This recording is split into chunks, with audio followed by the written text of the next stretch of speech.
Jurídico Social Consultoria dadaung ne analisa hela processo caso jornalista ne behetang impedimento serviço usi membro PNTLI wen hira halau hela atividade terreno.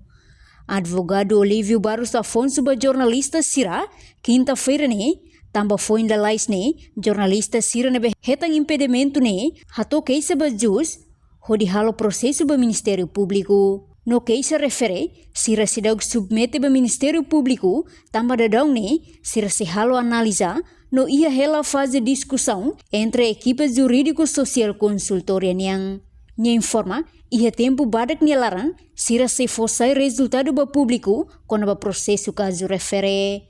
Agora dadão ami sidau idene ami se are hela estudo hela ini processo serneot, ami se halo analisa, no ia hela fase discussão entre equipa jus ini ya. Claro, ia tempo badak nelaran, itu se sempre. Itu pode ser atende hon. Ami jus atende caso ser outro, nebem hare atau muda emania itania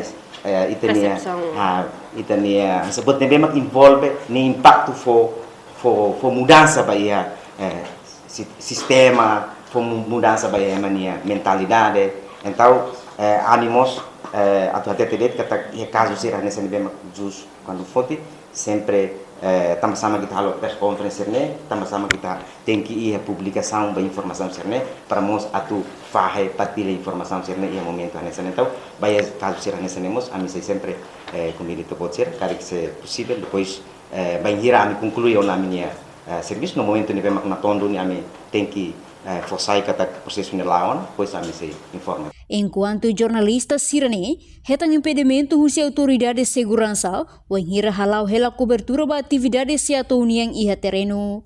Reportagem de Fifanya de Carvalho, Televisão Timor Post.